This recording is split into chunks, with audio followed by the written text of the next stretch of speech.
Happy Wednesday to all of you. I hope you're all having a wonderful day and a wonderful week to go along with it. I'm just sitting here around the fire as usual, waiting for the rain to start, while I ponder over which stories to bring you today for Cozy Horror. With me, Dr. Plague. I think I've found our theme, and I think I'm ready to present my tales. If you're ready, and I hope you are, I hope you've got your hot coffee or maybe your hot chocolate. You've got your throw, a cozy couch, a warm fire, maybe somewhere that you can get comfortable and listen to these great tales. Today's theming is going to be big brothers, and whether they are the tellers of these tales or just the focus is, up to interpretation. But we're going to start off with a story about a younger brother who's maybe a little jealous of his older brother. Maybe to the point of doing something about it. Who knows? I'm sure many of you do. So let's hear a story about a big brother. March 3rd. I've always kind of hated my brother. Well, hate's a strong word. I just always hated how easy everything was for him. He's 2 years older than me, but everything just comes so easily to him. In high school, he was in ROTC, taking courses in criminal justice, so he could get a leg up on his law enforcement career. He had a string of friends and girlfriends and made his high school years amazing. He never seemed to study, always retaining what he needed for tests, and finished his high school a half a year early with a nearly perfect GPA. He didn't need to. He could have just joined the police academy right out of high school, but he chose to join the army for 4 years, saying it was his duty to his country. He served as an MP and later as a base investigator for base-related crimes.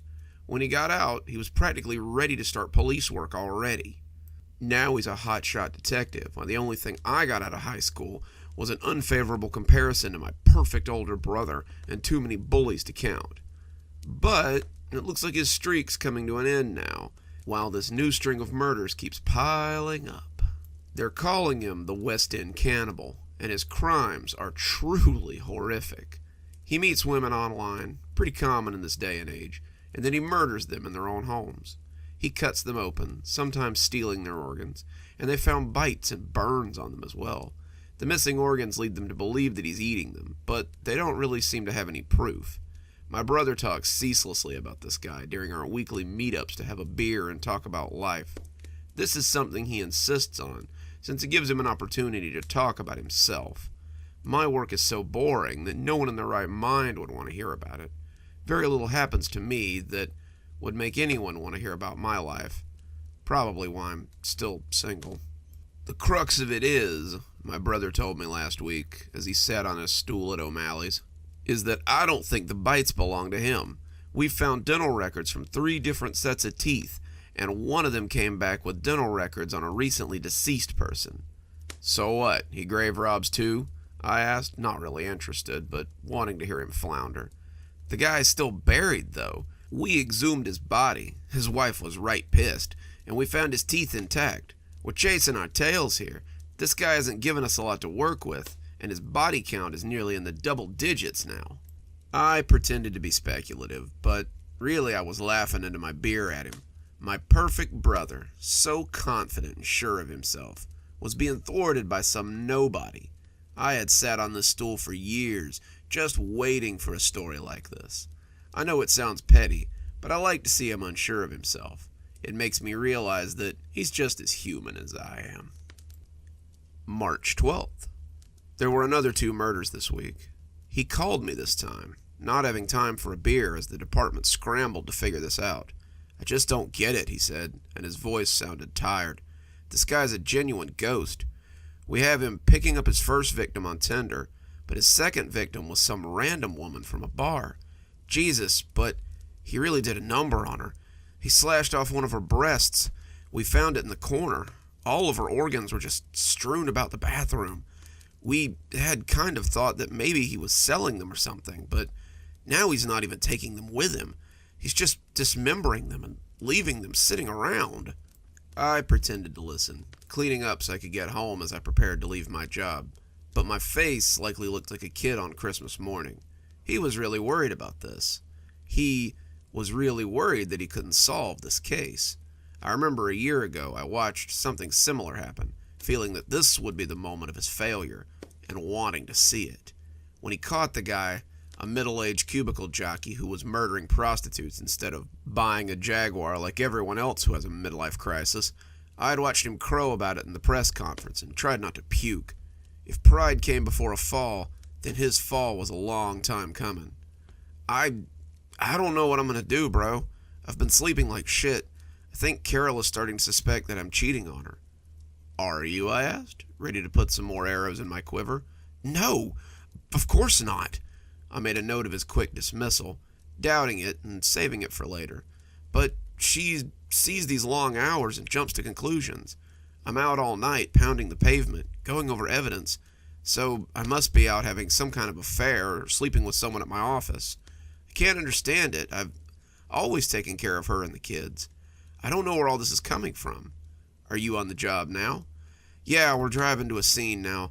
I'm hoping like hell it's just a copycat, someone who's a little sloppier than this guy. We tried to keep this out of the news, but when 10 girls get cut up like this, it's almost impossible to keep quiet. I need to catch this guy. My reputation's on the line here. My boss, I could hear him reach up and rub the bridge of his nose, is really coming down on me. We're here. I gotta go. Be safe out there, little brother. There's a lot of crazies out there. I smirked as he hung up, glad to hear he was worried. Maybe this would end his career, let him see how us normal people lived in the muck of disappointment for a while. Hadn't I lived for most of my life like that? Did my parents throw me a party or buy me a car when I finished college? Had they helped me take my state boards or paid for all kinds of test prep that I didn't need and desperately had wanted? Did they constantly talk about my perfect job and perfect family every time they called to see how I was doing? No, they didn't give a shit about me any more than he did. He just wanted a sounding board for his ideas and someone to nod and tell him, "Sure, big bro, you're so right." Maybe it was his turn to be wrong for a change. March 21st. He must be getting desperate. He actually asked me to come and take a look at a crime scene with him.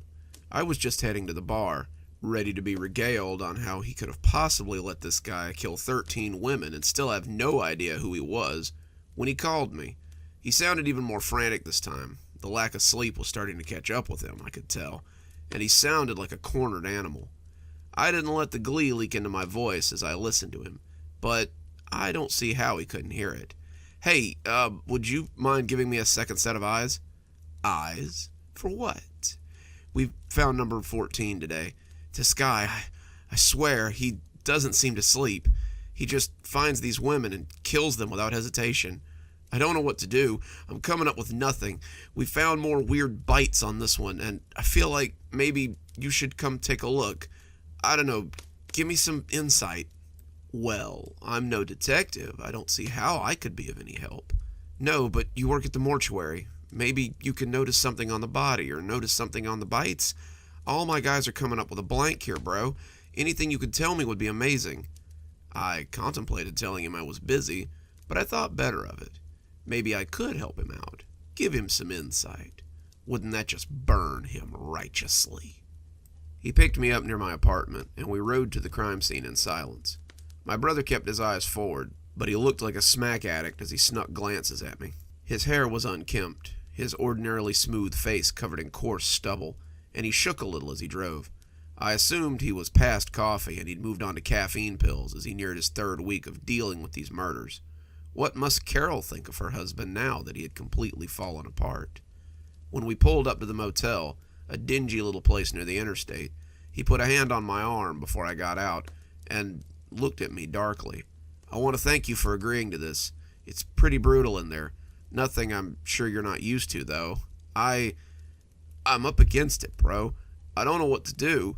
And when he said it, he started crying. I've never had it this hard. This guy, it's like he's playing with me. He's always one step ahead of me and my investigators. I don't know what I'm going to do if I can't solve this case. The chief is really coming down on me, and if I can't give him answers, I'm going to lose my place as squad leader. I need some help. Do you think you could help me? I almost couldn't hold my smile. He wanted my help? This was like Christmas and New Year's and losing my virginity rolled all into one. My perfect brother wanted my help. I could just freeze it and eat it. It was so sweet. I agreed, patting his hand and telling him I would do what I could. We moved into the room, and I could see the body hadn't been moved. The room was a mess, blood everywhere, little cards with numbers on them marking organs and cast-off items. The woman's clothes were laying beside the bed, a long hypodermic needle nestled in the bedclothes beside her body. She was splayed out on the bed itself, and her dead eyes looked up at the ceiling. He let me come in, said he'd explain my footprints if it came to it, and gave me gloves just in case. We stood over the bed on opposite sides, my brother looking ready to pop as I assessed the crime scene with my untrained eye. We got a tip-off about an hour ago. Guy called ahead and had the room key waiting at the desk. He sent the girl in to get the key and used a prepaid card so they couldn't track his activity. The card had his transaction on it, and the activity notice was 2 weeks old. He activated it from a burner cell that is currently pinging from a landfill, so we assume he got rid of it. He brought the girl in, shot her full of muscle relaxer, and then he murdered her. No cameras around to see him, no clerk to ID him. No nothing. Left on foot about 2 hours ago, and left the girl in her car here. You sure it was the same guy? I asked. No, but the MO was the same. Organs removed with surgical skill, medical-grade muscle relaxer used to subdue her. No prints found anywhere, and he left her to be found like this. Didn't you say he usually kills them at their homes, though? Yeah, but she was different. Miss Melinda Carr had a husband who was at home at the time of her murder. She brought her lover here so they wouldn't get caught. Boy, did she bet on the wrong guy. I took a look around, under the bed and beside the mattress, before moving into the bathroom. I looked studiously around the motel sink and the long plastic tub. He deposited most of her organs into the sink, writing cheater on the glass in her blood before throwing her heart into the toilet. It was all still as he'd left it.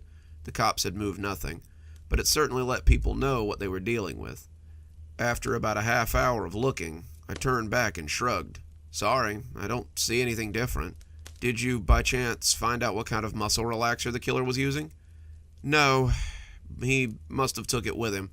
Well, whoever opened her up knows his way around a set of instruments. The cuts aren't sloppy, and the organs were removed with care, but I'm guessing you had figured that out by the 14th body.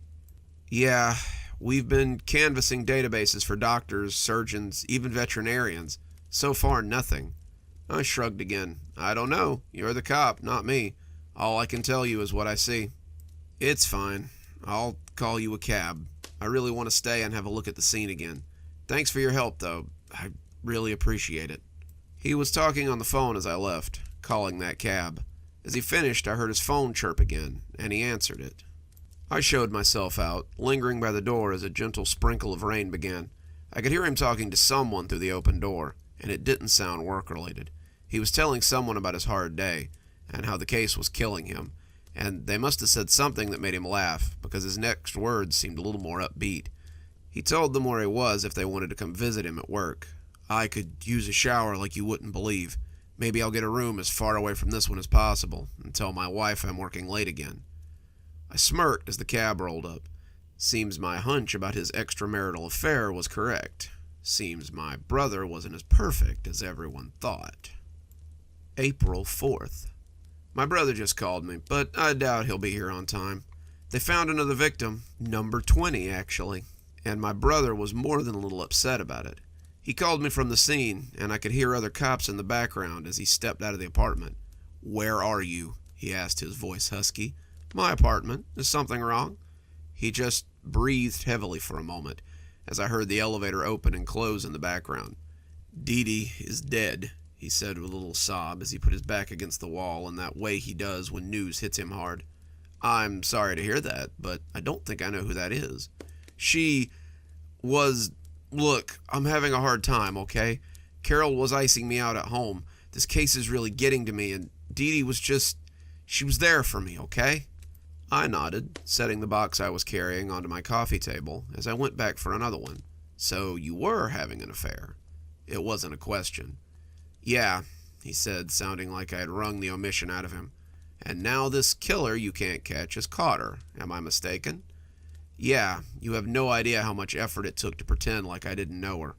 I had to stand in that apartment, smelling her perfume, smelling her hot blood, and just... But I think I might have finally caught a lead. Oh? I set the box down next to the other one, feigning surprise. I need you to stay where you are, okay? I want to talk to you about what I may or may not know. I need to talk to you before anyone else talks to you. Can you do that? I smiled at the phone. I'll be right here when you get here. Don't worry. I'm always here for you, big brother. He hung up then, and I tossed the phone into a corner somewhere as I arranged the boxes. I wouldn't need it anymore. The noose hung over the table like a surprised voyeur. Beneath it sat boxes of evidence, trinkets I'd taken from my victims, the scalpel I'd used to dissect them, and, of course, the vial of muscle relaxer I'd taken from the scene of the very crime he had asked me to come and have a look at. I know you'll read this, big brother, so I have to thank you for the tag-along on that one. I'd been absolutely certain that you were calling me to let me know you wanted me to come to the station that day. I had just noticed that the vial was missing. A vial with my name on it and everything. I couldn't believe I had been that sloppy. Your forensics team was sure to have found it, and my little plan would be up in smoke. When you asked me to come along, I honestly thought it was a setup. When you asked me to have a look at the scene and tell you what I thought, I was sure it was a setup. When the vial was still there beside the mattress, hidden in a little notch beside the frame, I could have thanked God if I believed in anything so archaic. It was easy to put it in my pocket and continue looking around, your addled brain too fixated on your own crime scene to see me as more than a mouthpiece for what you already knew. You see, the answer should have been clear from the start. You checked the surgeons, the doctors, the veterinarians. That was a slap in the face, I can tell you. But you never thought to check the people who take fucking organs out of dead bodies every day, you moron. It was easy to stay one step ahead of you. I've been sitting on that bar stool and listening to you detail how you catch criminals for years. I had all my ducks in a row from the first murder. I was one step ahead of you before you even knew I existed. And now I will be your greatest failure. You will never catch me, big brother, because when you find this journal, I'll already be dead. This will leave you with a tricky little dilemma. You could inform your colleagues that I was the murderer this whole time. You could admit that you sat right across from me and fed me case-specific information while being unable to identify a murderer in your own family. You could tell them this, but you know that your reputation will suffer for it, and that it will be very difficult for them to trust you after this little revelation. Or you could cover it up, dispose of all the evidence that I've gathered, and pretend that the murderer just stopped killing. You could technically get the win. No more murderers means no more shame of being unable to solve them. But you would know, wouldn't you? You would know that I had beaten you, that I had won, and you would have to live with that understanding for the rest of your life. Choice is yours, big brother. I'm about to make mine right now. It's really coming down on the tin roof out there. I'm glad we're all safe and cozy, in a nice place, so we can continue to hear more crazy stories. Let's move on to a story about a family curse. A curse that seems to fall on the shoulders of an older brother, especially when he becomes the oldest sibling. So let's hear a story about Elgnarts. It was something of an open secret in my family. A secret that could get you killed if you weren't prepared. In my family, there are always very specific rules about certain things. We cut our meat very small. We don't drink too fast. We don't go into water deeper than our waist. And we don't put our face in the water when we do. It's something you come to understand pretty quickly, or you don't live very long. I remember losing breath for the first time when I was 6, and it scared the hell out of me. It was a simple thing, but those are usually the things that trip us up. I had been out playing in the yard, the July heat beating down on me, and I was sweating profusely as I came pelting up to the hose pipe to the house. I should have gone inside to get a drink. Mom had told me that 1,000 times, but I was so thirsty. The water was cold and nice at first, running down my face as I took long drinks. I was guzzling before I knew it, drinking like a dog as my tongue stuck out. And that was when it happened. Suddenly I was coughing, gagging, but the more I coughed, the harder it became to breathe. It wasn't like I couldn't catch my breath.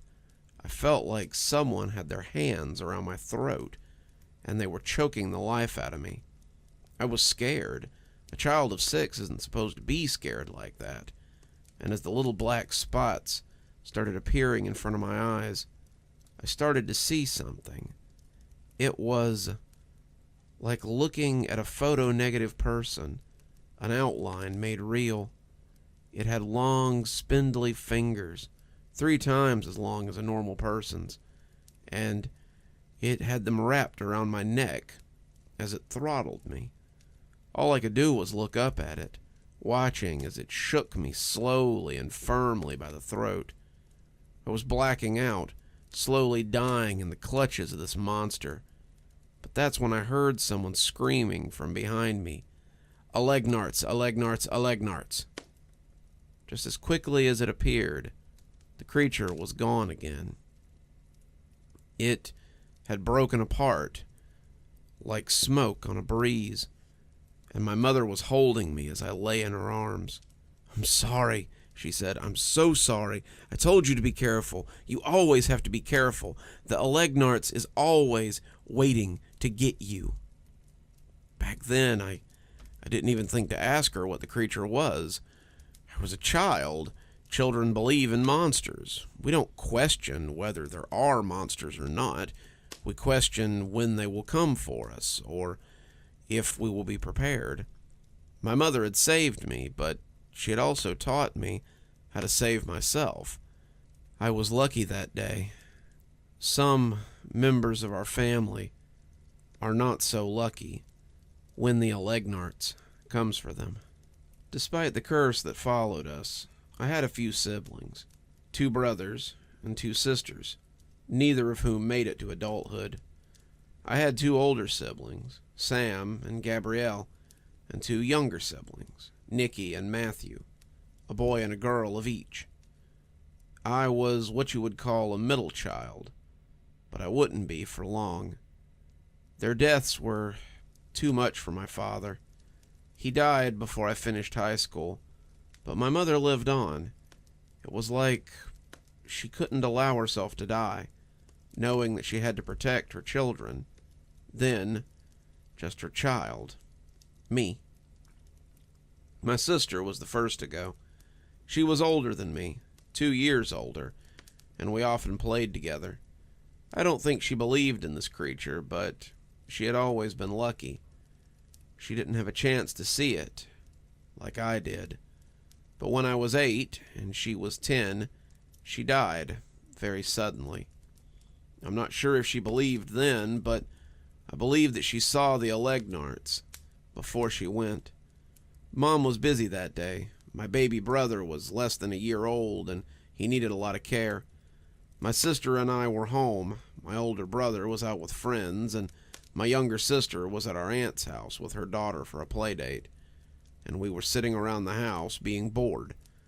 We were watching cartoons, lying on the couch, when we heard a sound that all children hope for. It was the gentle music of an ice cream truck. We both got excited, running to our rooms to see if we had any money, and we were out the door before our mother could even think to stop us. She was in the back, trying to get Matthew to sleep, and when the truck pulled up to the curb, we made our orders. Gabby got a bomb pop, and I got a Choco Crunch. I was eating slowly, taking my time as Mother had taught us to, but Gabby was excited. She had wanted a bomb pop all summer, but the ice cream truck didn't come down here very often. She was practically dancing on the sidewalk, dropping the wrapper beside the curb as the truck drove slowly up the road and away from us. She took a big bite, getting almost the entire tip of the bomb pop in one giant chomp, and I saw as her throat worked in an attempt to get it all down. She wheezed, her air cutting off as the ice cream bulged her throat. I got scared, watching her hands scrabble at her throat as she tried to breathe, and as her eyes got wide, I saw something in them that made me remember that day 2 years before. She was seeing it, the Elgnarts, and it was proving itself much more lively than she had believed it could. I couldn't see it, but I watched as something took hold of her throat. It pressed the sides of her neck, breaking the ice cream and sending it sliding down even as her windpipe was closed off by those treacherous fingers. A paramedic would later claim that the ice cream must have melted enough to slide down the rest of the way, but I knew what I had seen. I'd seen those fingers as they made indentions on her throat. I had seen her look of terror as it killed her. I stood there, fear gripping me like those fingers, and tried to make my lips speak its name. That's where my mom found us, me still trying to speak, and Gabrielle already dead in the street. I never forgot that day, the day I watched my sister die. It was something that stuck with me for the rest of my life. Sam went next, but it wasn't entirely due to a lack of caution.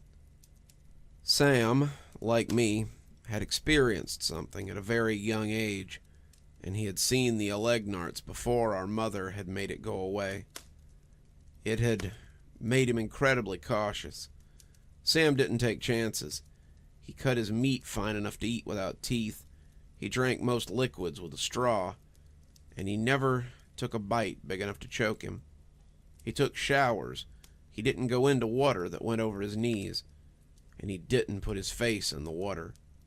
No, what killed Sam was his work ethic. He was 4 years older than me, and when I was 12, he got a job. He worked nights, wanting to buy a car, and he worked almost every day after school. He was coming home on his bike one night, going over the bridge that would take him into the residential area where we lived, when a drunk driver came over the bridge and hit him. He fell off his bike, flying over the side of the bridge and into the water. The water wasn't deep. It was barely 4 feet, but when they pulled him out, the coroner was puzzled. I know he must have drowned, but it almost appears that he was strangled. He had shown Mom the bruises, and though she said it sounded dreadful, I could see in her eyes that she knew. I was 12 when she took me aside and told me that I was the oldest now. Your younger siblings need you now more than ever. Never forget that it's up to us to keep an eye on them, to keep them safe from the Elgnarts before he strikes again. That's just a story, I blurted out before I could think better of it. My mom shook her head at me. If you believe that, then I'll be having this discussion with your younger sister soon. You know better. You watched it kill Gabby. You saw it when it tried to kill you. Believe in this, and be cautious in everything you do. But why? I asked. Why does it follow us? It's always followed the members on my side of the family. It's what killed your grandfather, 2 of your aunts, and both of your uncles. It nearly killed your Aunt Stacy, but I stopped it. It's followed us since the old country, ever since your great-great-great-grandfather did something unforgivable. We were sitting in the living room after Sam's funeral, still dressed in our Sunday best. and it occurred to me that this was the same room Gabby and I were sitting in when we heard the ice cream truck. That seemed like 1,000,000 years ago now, not just 4, and I felt an odd sense of vertigo as I thought about it. Your thrice great-grandfather was a lumberman in Russia. He was respected. He was a pillar of the community. But the only thing he wanted was beyond his reach. He desired a woman who would not have him. He became desperate, so he went to speak with a bruja, a witch that lived on the outskirts of the village. He told the witch what he wanted, and she told him the price would be steep. He was a man of means, and he paid what she asked.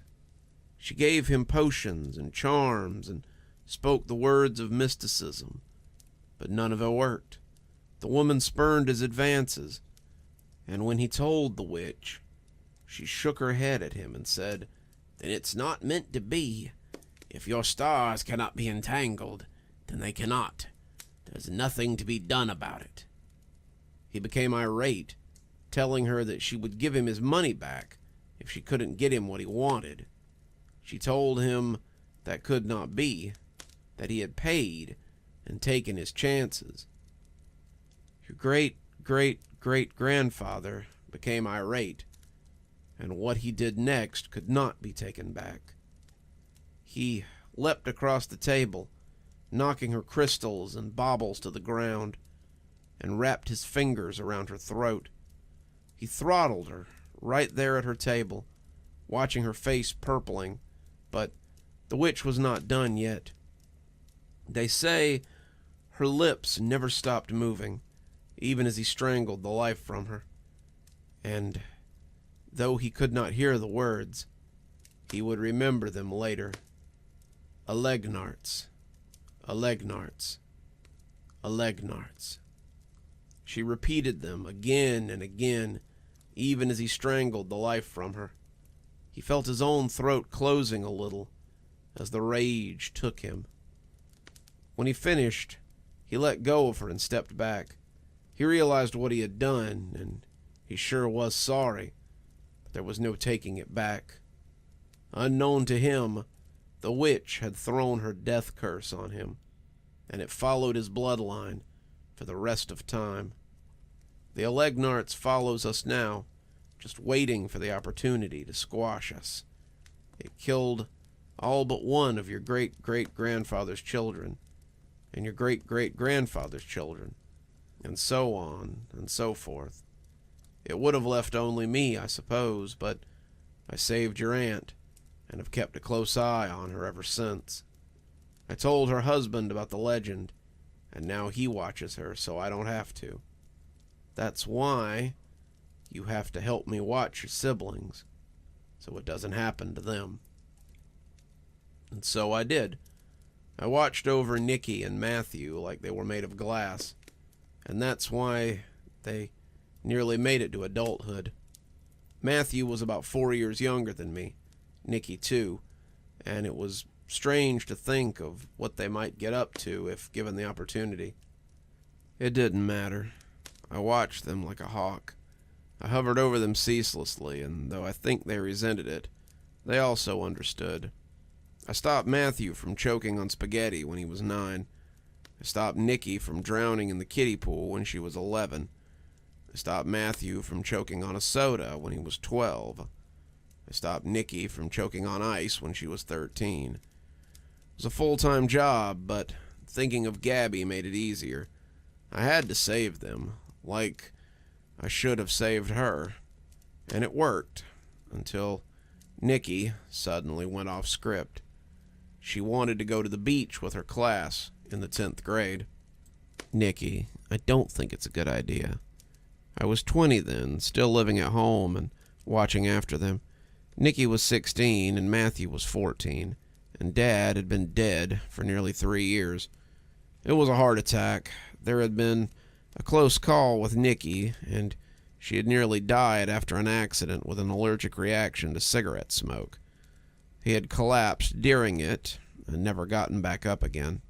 After that, I was even more attentive, watching for Dad and me, and it seemed like just the chance that the Elgnarts had been looking for.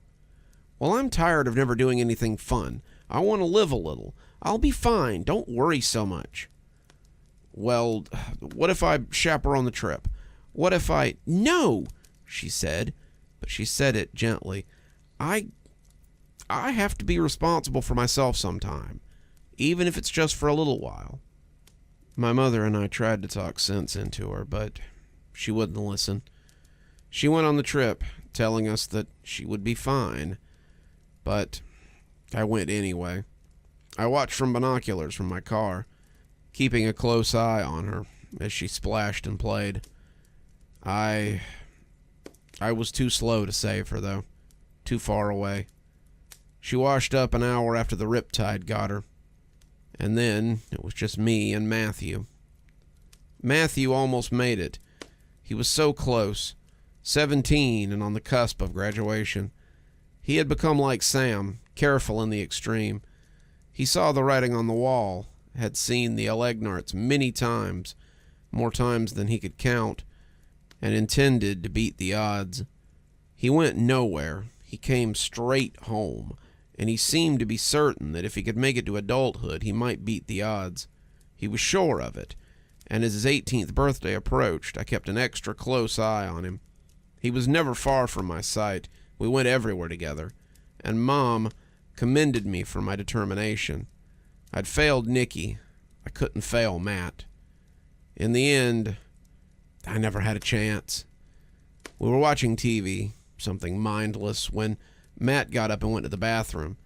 I got up too, but he shook his head, saying that he'd only be gone for a second.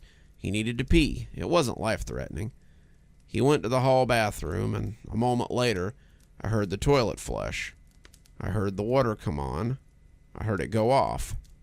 Then I heard a thump that had me running right away. He was sprawled on the ground, clutching at his throat and gasping for air. "Elgnarts, Elgnarts, Elgnarts," I cried, not wasting time looking for fingers as I acted quickly. Nothing happened. "Elgnarts, Elgnarts, Elgnarts," I cried again. But still nothing. I called for Mom, but she was out back hanging laundry, and wouldn't discover that her youngest was dead until it was too late. I tried CPR, but his chest wouldn't rise. I checked for finger marks, but there were none. Nothing was squeezing his neck, I would later find out. What had happened was just bad luck.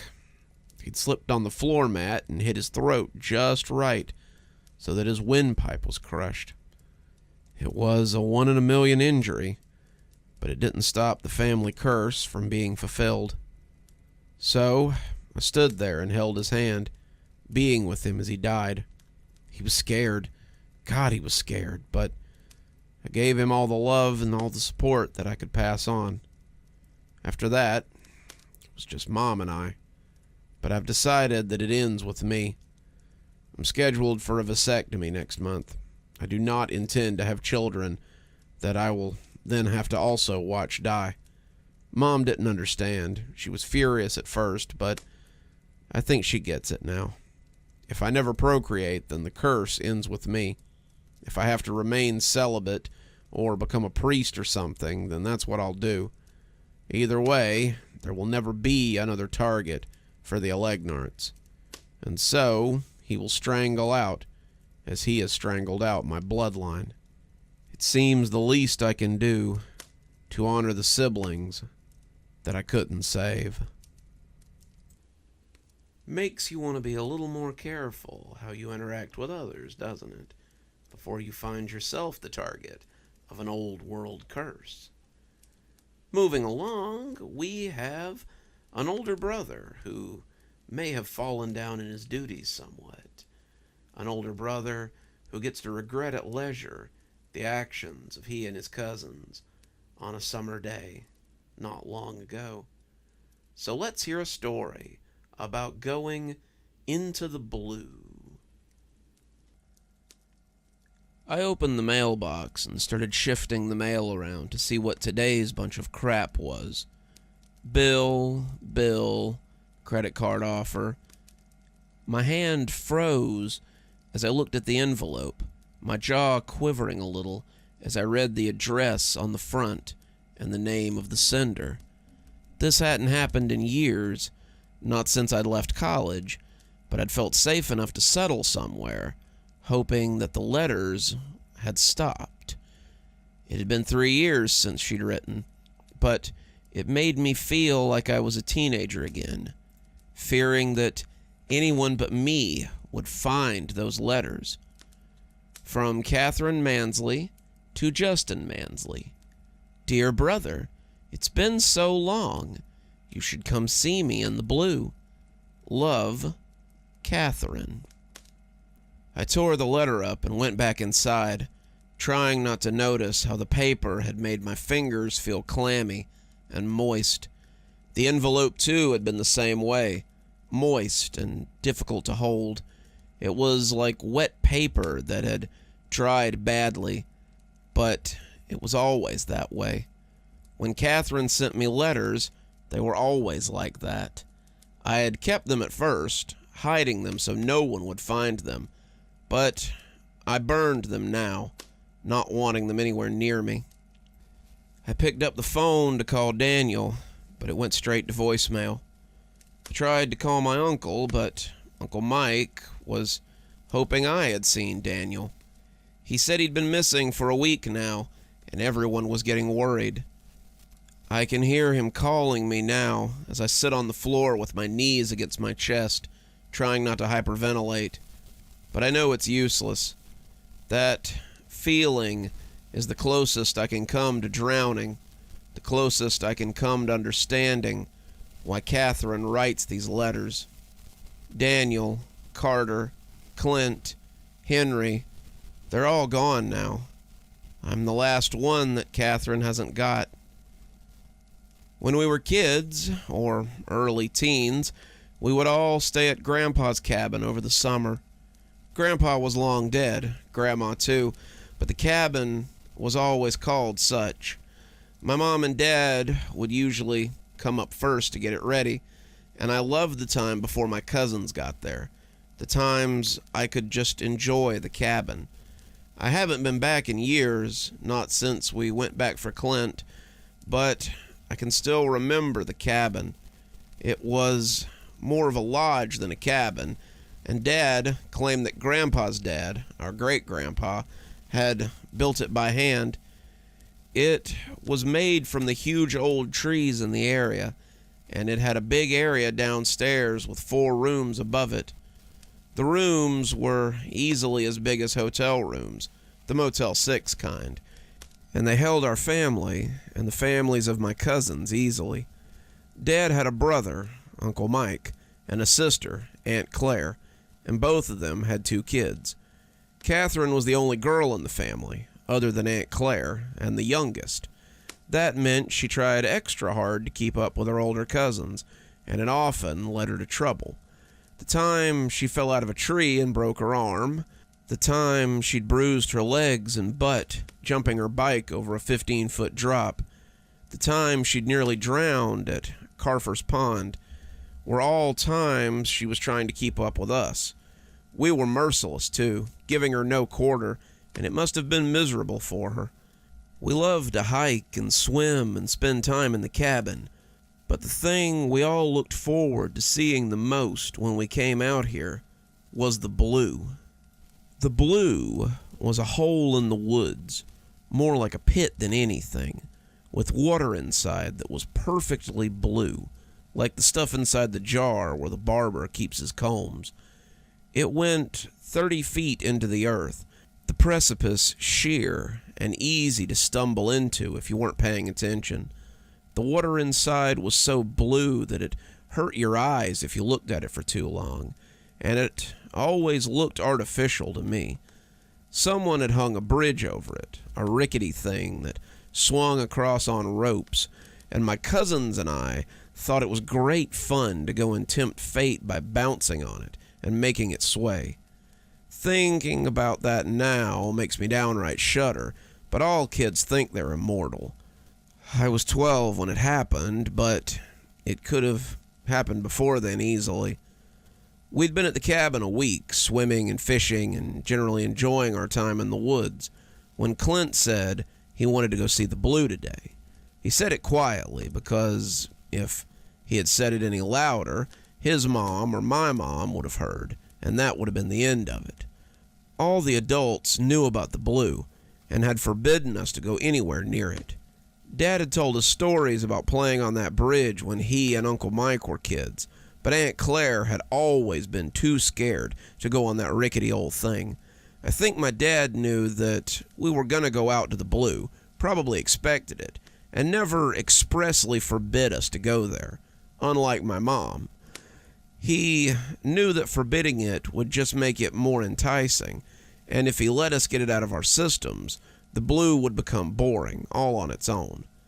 I don't think he believed something tragic would happen, but if he had, he might have kept a closer eye on us. We told our mothers we were going on a hike, Uncle Mike, Uncle Dale, and Dad having gone fishing that morning, and they said that was fine, but to be back by lunchtime. We made our way out as quietly as possible, thinking ourselves clever for not letting Catherine hear us. But no sooner had we jumped off the back porch than here she came with a "wait for me." Clint grumbled that we should just run off without her, but that was when my mom poked her head out and told us not to forget Cat. Catherine seemed pretty pleased with herself as she followed us out of the yard, and as we hiked towards the Blue, she realized where we were going. "We can't go there," she said, looking scandalous. "Mommy said it was off limits." "Well, Mommy isn't here," said Daniel, "so if you don't want to come, then turn around and go back." Catherine seemed to think about it, but must have decided it was too far to walk back on her own. We were about 2 miles into the woods, and despite her desire to follow us everywhere, Catherine was kind of a scaredy cat. She didn't like being by herself, and it usually led to her getting hurt when she tried to follow us into dangerous situations. She still followed us, but suddenly she was a safe distance away as we made our way towards the Blue.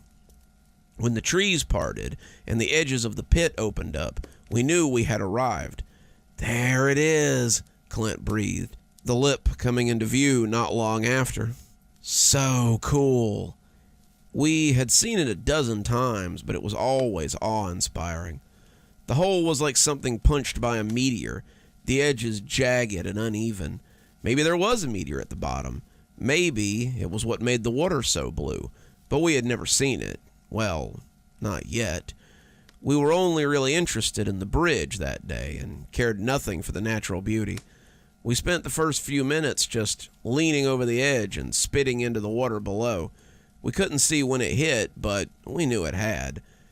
If the side had crumbled, we'd have all gone in.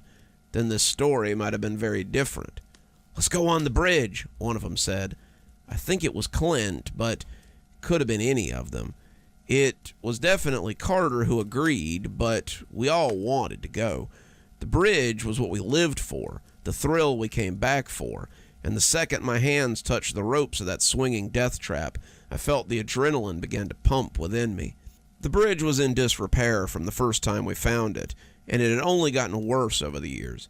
It was missing a few boards, the ropes frayed and peeling, and we should have known it was only a matter of time before there was a problem. When we got to the bridge, all of us crowding onto it as we usually did, Henry moved to the front and began swinging it from side to side. The ropes creaked as we all laughed and held on. Henry was quite a bit larger than most of us, and when he rocked the bridge, he really rocked the bridge. It swayed wide over the gap, and we all laughed and joked as we swayed along with it. We'd been cheating death for a couple of minutes when we realized that someone was missing. We looked back towards the lip of the pit and saw Catherine hunkered in the woods. She was miserable, not liking the sight of us trying to throw ourselves into the blue, and didn't seem to want any part of it. We joked and picked at her, but I wish now that I had seen the fear in her eyes and thought better of what we were doing. I should have been a better big brother on that day. "Come on, Cat," Clint said. "No way," Catherine said. grabbing one of the trees like we might try to pull her onto the bridge. "Don't be a scaredy cat," Clint sing-songed, repeating the phrase scaredy cat, again and again as the rest of us picked it up. I didn't pick it up till the last, but I chanted it right along with the rest of them. Catherine was clearly on the verge of tears, but she still had her pride. She stomped over to the bridge, as indignant as anyone could be at 6, but as she came to the edge, she started to look unsure again. Her hands shook as she reached for the ropes, and when Henry stepped out of the way, she walked hesitantly onto the rickety boards of the bridge. Henry closed off her retreat, and she stepped closer to our group as she tried her best not to cry. "All right, Henry, let's get some big swings in this time," Clint trumpeted. Henry seemed all too willing to oblige, and soon the bridge was rocking farther than I'd ever seen it rock before. It was swinging over the blue like a pendulum, and even I was afraid that we might go in. It was pivoting back and forth, the ropes groaning like a ship's mast in a high wind, and I wondered for a moment what it would be like to fall into that blue water. You could only really tread water for so long before you went under, and I wondered how long that would be. Would anyone get back with help before you drowned? I didn't see when Catherine fell off the bridge, but when Henry yelled out a moment later, I looked over and saw her when she hit the blue. She didn't splash, the water just stayed put, and she came up thrashing as she tried to get her head above the crystal blue water. The water must have been thick because she was really struggling to make headway in it. She was calling for help with big, gasping breaths. The bridge had stopped moving, all 5 of us looking down into the chasm and knowing that we were in trouble. We'd been playing where we shouldn't. We had been being stupid, and now someone had gotten hurt. "We've got to go get help," Daniel yelled, and his words were like a starter pistol. I ran for the cabin to try to get help, Daniel and Carter coming with me. I prayed Catherine could tread water while we ran the 20 or so minutes back to the cabin, but I knew that Catherine wasn't a strong swimmer. I didn't expect she would still be treading water by the time we got back, but I prayed to God that she would be. Mom, Aunt Claire, and Aunt Liz were at the table when we ran in, drinking tea and laughing, but they jumped up when we told them what had happened. Mom came running when she heard, grabbing a rope and running along behind us as we went back. My dad and uncles still weren't back from fishing, but Aunt Liz said that she would call emergency services to hopefully get someone down there. The run back took a little longer, all of us winded from the sprint to the cabin, but Catherine had only been in the water for 45 minutes by the time we got back. That wasn't so long, I thought. She could be fine. It turned out it was 45 minutes too long, though. Clint said that she'd gone under about 5 minutes after we'd left, and she hadn't come back up. My mom tied the rope off to a tree, but it was too short to make it down into the blue. She went back for another rope, my aunt staying with us, and by the time she got back, she had emergency services in tow. They brought long ropes and divers, and soon they were in the blue, trying to find her. The diver who went in said the blue was miles deep, and the water was like trying to swim in jello. They went as deep as they dared, but they never found Catherine. My dad and uncles came back from fishing to find my mother inconsolable, and Catherine presumed dead. They didn't have the heart to punish us for what had happened, and all of us said it had been a terrible accident. We left out the part where we'd been rocking the bridge, and they decided that Catherine must have lost her balance and fallen in. They shouted a little that they had told us to stay away from the blue, but they could see how shaken up we were by what had happened. They thought we had been punished enough, but it appeared that something else disagreed. We never went back to Grandpa's cabin again. It held bad memories for the 3 of us, and I don't think any of Dad's siblings went back either. None of my cousins went there willingly again. It held terrible memories for all of us, it seemed, and I think they knew something dark was waiting for us to come back.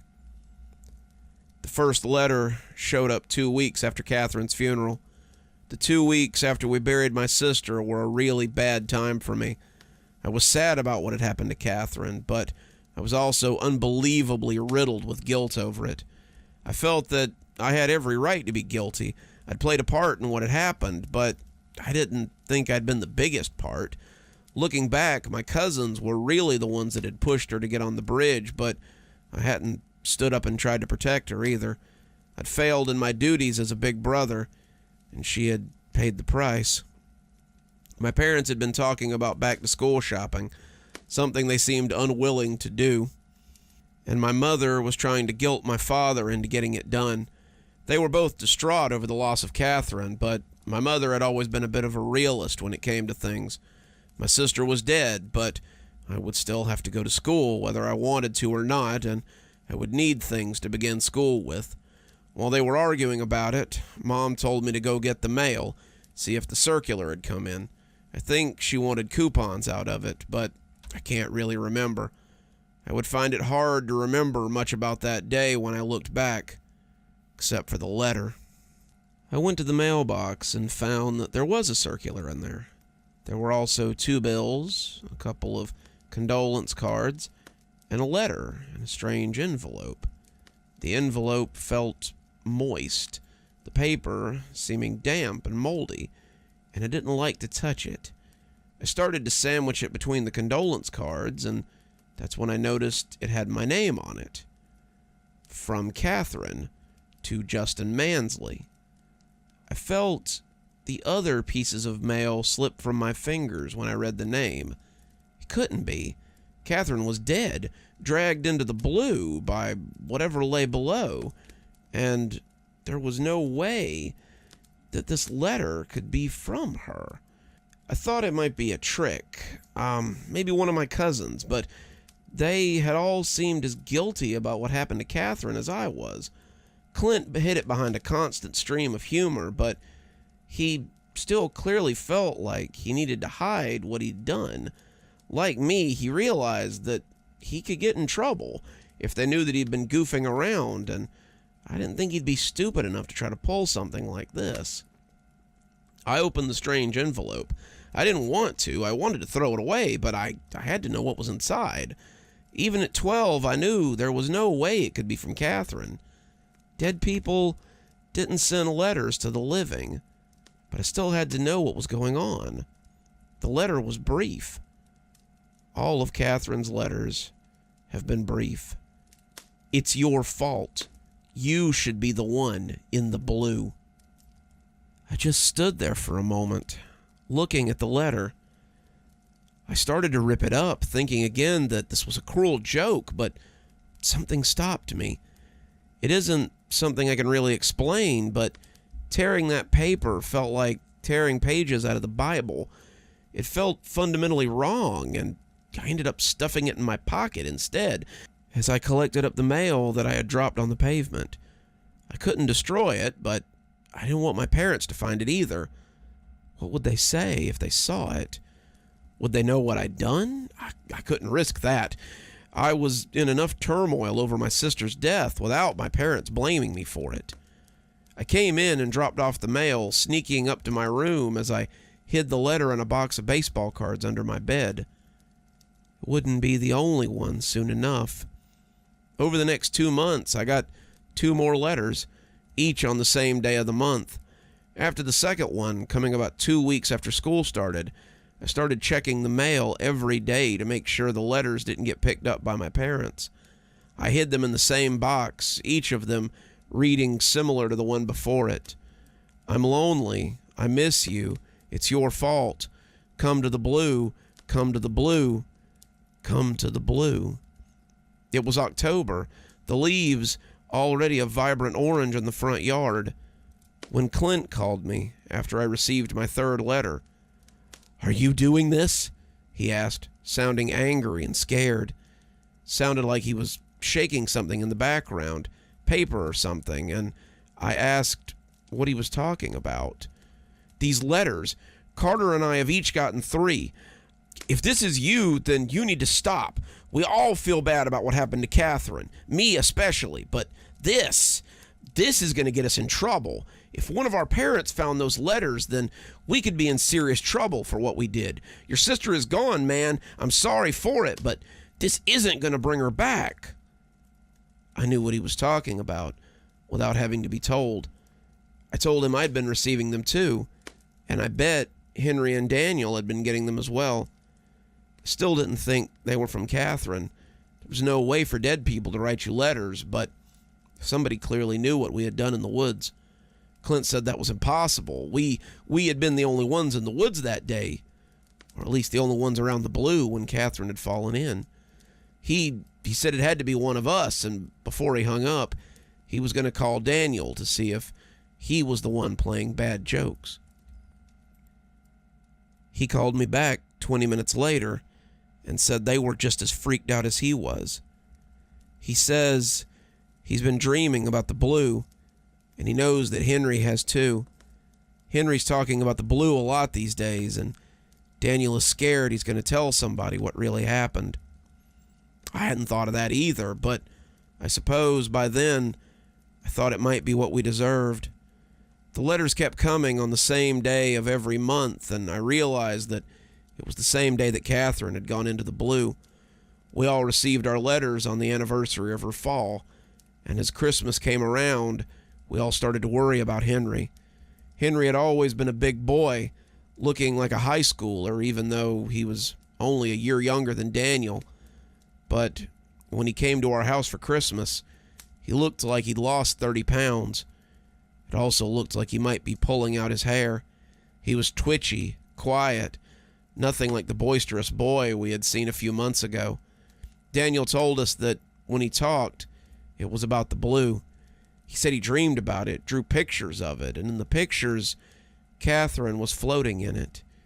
Henry and Clint had been the last ones to see her alive in all that blue, but in the pictures, she was waving at them from the water. He says in his dreams, she comes out of the blue and tries to get him to jump in. She told him that it's nice down there, it's cool and wonderful, that he would really enjoy it if he were to come join her. He keeps talking about joining her, but I don't know how he would. Dad told Mom that we were never going back to that cabin, not after what happened.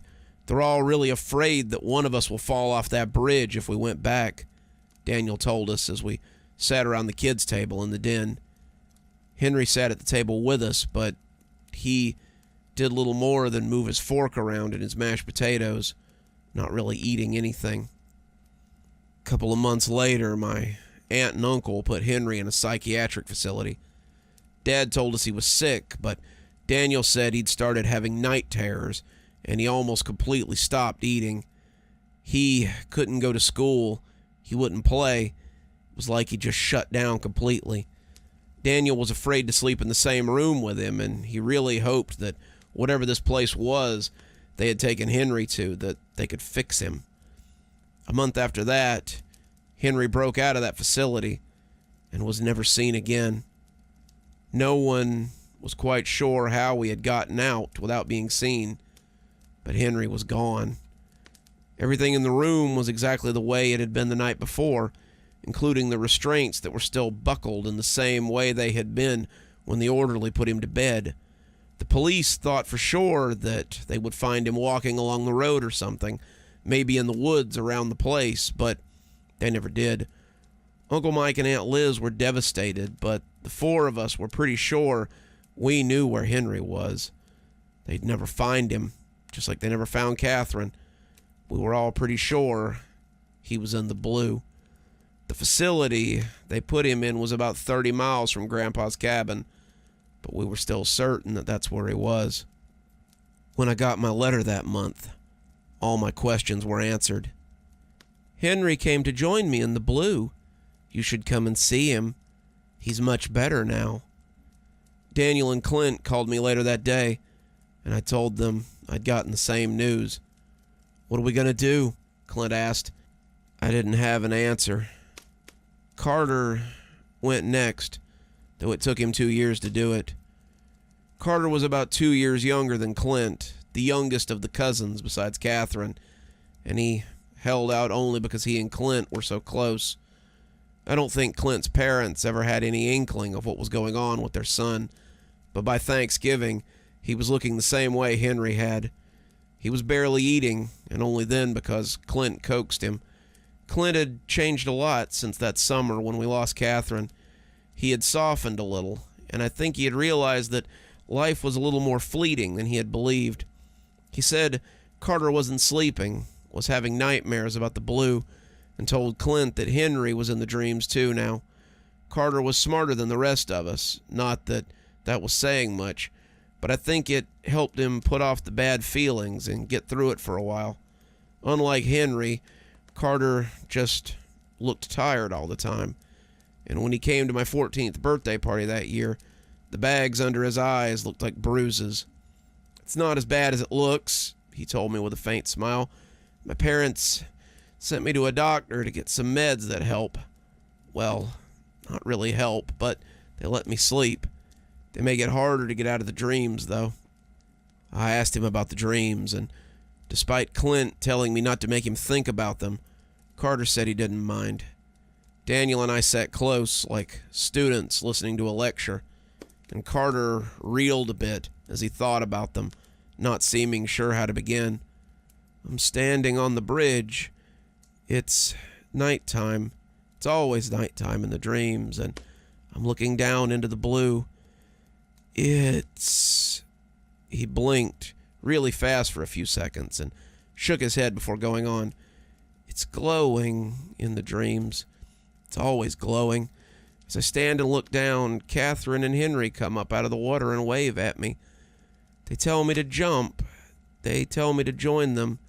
They tell me how great it is down there. As they tell me, I kinda wanna jump. His eyes shut for a count of 5 before he jerks awake with a start. "I want to go to them. There's no dreams in the blue, no nightmares or letters or anything. It's just peaceful." He leaned over onto Clint and started snoring, and Clint accepted his weight gratefully. Carter nearly made it to my 15th birthday party, and a lot of that was due to Clint. This whole thing brought us all closer together, and we called each other often. Daniel actually came to live with us for a while, his parents having trouble coping with Henry's disappearance. Aunt Liz was eventually put into the same facility that Henry had escaped from after she tried to overdose on sleeping pills, and Uncle Mike soon moved in with us too. He and Daniel looked sad most of the time, but I think they enjoyed having us close.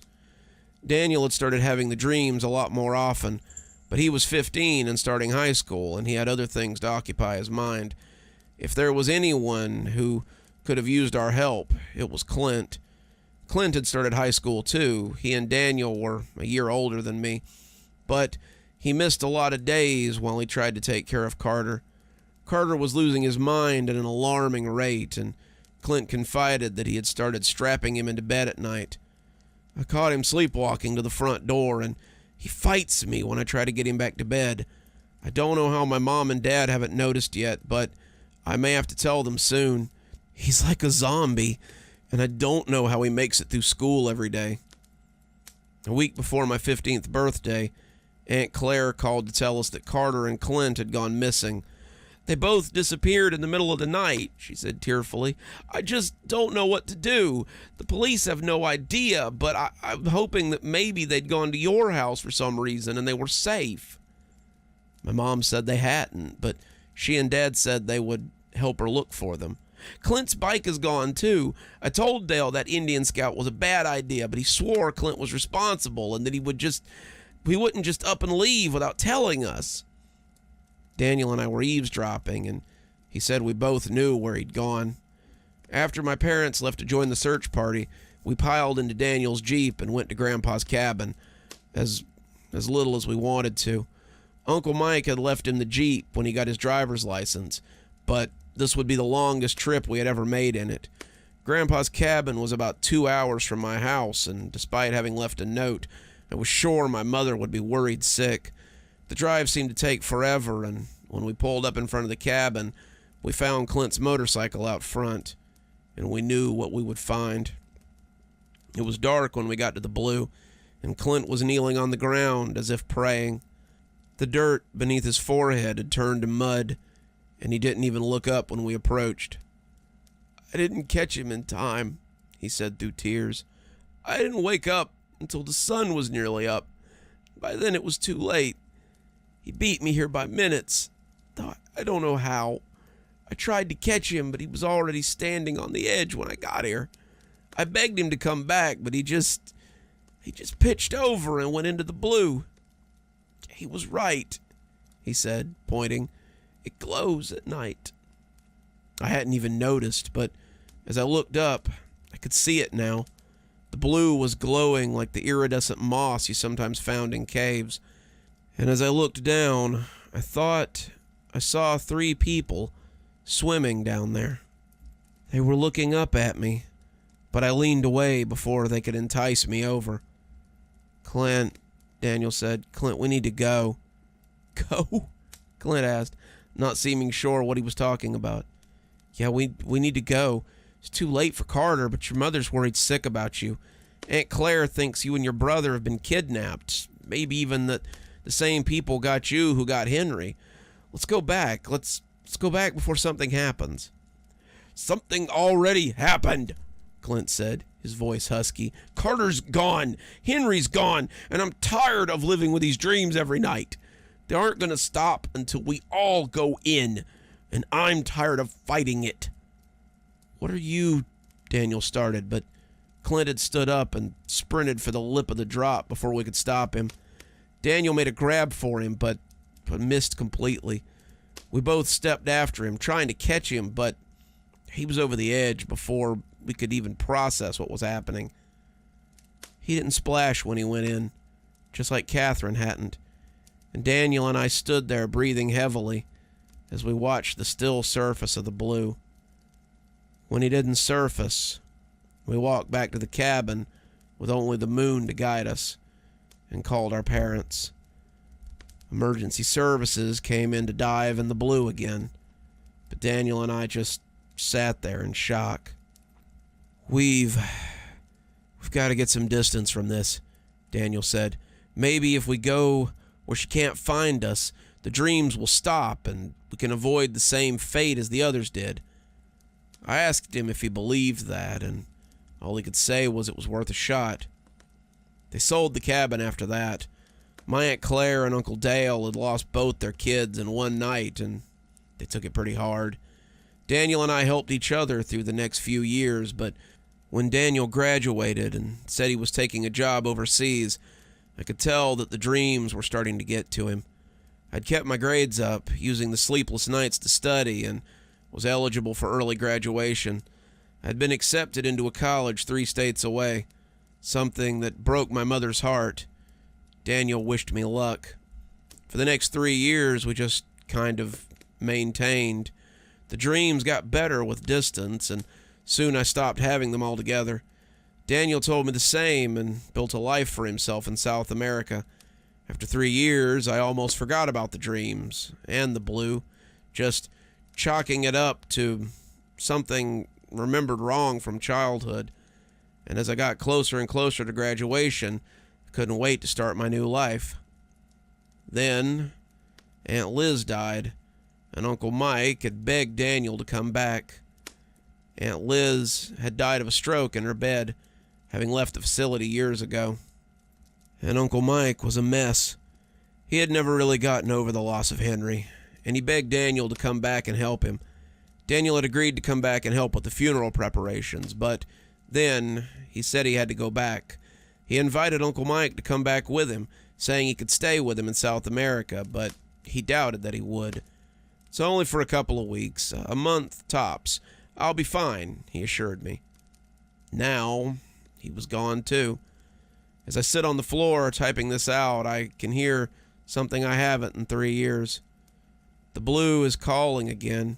Catherine is calling again. I don't know how long I can hold out.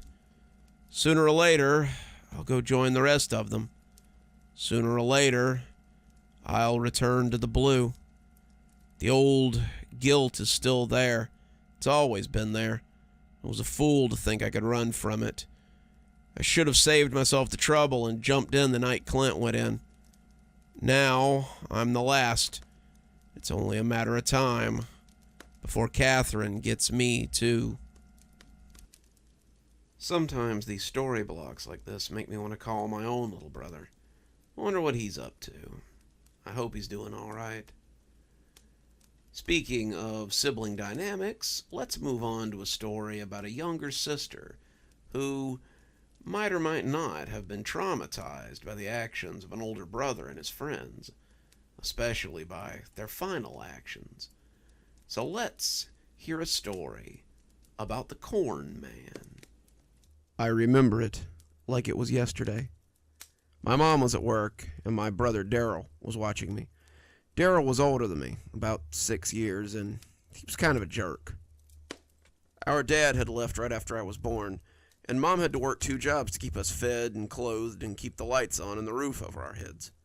Maybe Daryl blamed me for Dad leaving, and that's why he was usually so mean to me. He was never violent, though I got the feeling he wanted to be sometimes, but he always teased me. He told me there were monsters in the basement who would eat me, and told me there were ghosts in the attic, that the boogeyman would come and carry me off some night, about all the perverts who would just scoop me up off the street someday and do stuff I didn't really understand at the time. He liked to scare me, and I think that's how we got on the subject of the Corn Man. It happened one afternoon when we were playing hide and seek. Daryl rarely played with me, not unless Mom made him, and he was being slow about counting, just trying to wait for Mom to go to work so we could go back inside and keep watching TV like he wanted to. He was counting, and I was hiding out in the cornfield where I knew he wouldn't find me. As he finished, he stepped out into the field, knowing that's where I was. He started looking, cursing, and stomping around as he couldn't find me, and seemed to be getting pretty frustrated. Finally, he said the words I will never forget. "Better come out, turd, before the Corn Man gets ya." I stood up. He had been pretty close to finding me, and asking who the Corn Man was. Daryl smiled wickedly, seeing another opportunity to scare me, and get himself back inside as well. The Corn Man, he told me, lived in the cornfields that seemed to perpetually surround our house. The field was filled with corn during this time of year, and Daryl said that the Corn Man patrolled it and got little kids who went out to play in the field. He said that the Corn Man couldn't see you if you stayed still. If you just stood like a statue, not moving an inch, he wouldn't see you, and he'd think you were just another stalk of corn. I told him not to lie, but he said it was true, and said we should get back inside before the Corn Man caught us in the field. We were both in the living room, Daryl gripping the remote and flipping through the channels, as Mom said goodbye and left for the night. He had spent that week tormenting me with stories about the Corn Man that were usually just ways for him to get out of stuff. "Corn Man will come into your house if he smells garbage. Better take it out before he smells it." I heard Corn Man comes to take away messy kids. "You better clean up around here." "Oh, you're going to tell Mom, huh? Well, the Corn Man loves to eat little tattletales, so go ahead and tell Mom you saw me smoking. I hope I'm awake when he comes to get you." That night, however, he just grinned as someone knocked on the door. He told me to go get it, and I prickled a little. I didn't want to go out after dark. Not after what he had told me about the Corn Man mainly hunting at night, and usually for kids who were out past curfew. He pushed me with his boot as I dithered, and I stumbled to the door as someone pounded on it again. My hands shook as I reached out, turning the knob slowly as I pulled it open. I sighed happily, though, happy to see Reggie and Clyde for the first time in my life. Reggie and Clyde had been Daryl's friends since elementary school. Mark was usually with them as well, but I supposed he must be off doing something else. They were often involved in Daryl's shenanigans, and I kinda hated seeing them come around. Tonight, though, I was just glad they weren't the Corn Man. I turned to tell Daryl that his friends were here, but he was already heading for the door, pulling on his leather jacket. He told me he was going out, and I asked where he was going after dark. "Not that it's any of your business, but we're going to go summon the Corn Man so he'll give us a wish." I felt my mouth slip open and asked why he would do that. "Well, in the story, if you can complete his challenge, then he grants you a wish. But," he said, turning back towards the door, "you'd better stay here. You'd probably be too scared to come out into the cornfield after dark." I agreed with him, until I realized that meant I'd be home alone. all night, but by myself. I had grabbed my coat and ran after the three of them before I could think better of it. The three of them were standing by the cornfield, cigarettes winking on and off as I approached. Clyde elbowed Daryl and pointed at me. Daryl grinned the widest I'd ever seen him grin, and the effect was pretty terrifying. He looked like a ghoul from a zombie movie in the cigarette light. Maybe even one of those pedophiles he was always telling me would get me. Well, well, well, look who decided to join us. You trying to get a wish too, turd? No, I said, snuffling a little in a mixture of fear and mucus. I just didn't want to be at home alone. What are you talking about? You never said you got wishes from the corn man. Daryl took a long drag off his smoke, the light making his face look like a jack-o'-lantern.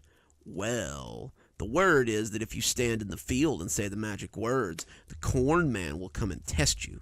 If you can stand as still as a cornstalk, not moving and not being caught, he'll grant you one wish. But if he catches you, your blood will water his cornfield. So, sound like something you want to do, turd? I shook my head nervously, the wind rustling the corn and making me shudder. I didn't want to go out there, but I didn't want to stay here in the dark alone either. He snorted at me and rolled his eyes, pitching his cigarette away from the dry cornfield. Well then, go home if you're going to be a baby. The rest of us will get our wishes, and you'll just be home, pissing your pants. I shook my head again, and he must have taken it for acquiescence. Then come on, or don't. I don't really care. They set off into the thick cornfield, and I followed after them. The sea of stalks whipped past me as the three bigger boys walked in front of me. It was dark, the night birds and the sound of animals tuning up all around us. I was shivering, and it had nothing to do with the night or the chill in the air.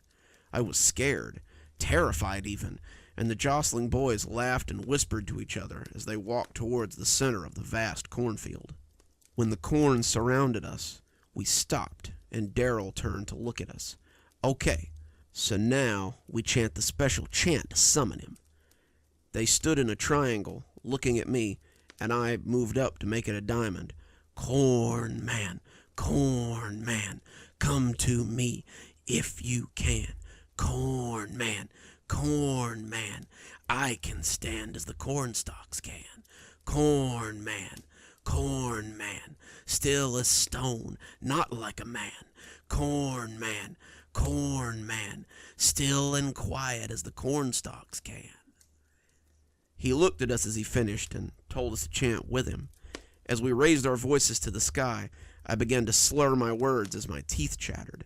I was terrified, standing in the cornfield that had been the setting of so many nightmares, and listening as we summoned the creature that had stalked me through those hated fields. Why had I come with them? Would I really have been less safe at home? Wouldn't I have been fine as long as I stayed inside? I heard my brother's words as he told me about how the corn man came after kids who were alone. They drifted through my mind as I felt myself start to cry. I chanted the words to summon the corn man along with the rest of them, tears streaming down my face as the fear took hold. When we heard the rustling, Daryl told us to be quiet. All right, stand still so he can't see you. If you move, he'll catch you, and then you'll be dead. All four of us stood as still as we could, the corn rustling as something came towards our location. I hoped that maybe it was the farmer that owned the land. He was a nice guy, but he didn't like people playing in his cornfield after dark. If not him, then I hoped it was some of the teenagers he usually kicked out of the field. Let it be anyone but the shadowy monster that was the corn man. He was like a scarecrow with cornstalks for hands and a mouthful of black teeth in my dreams. He would grow very high on his cornstalk legs, and he was faster than anything ever, even Jason or Michael Myers. As we stood in the field like idiots, I saw the sack head of a scarecrow come through the stalks and had to stifle a scream.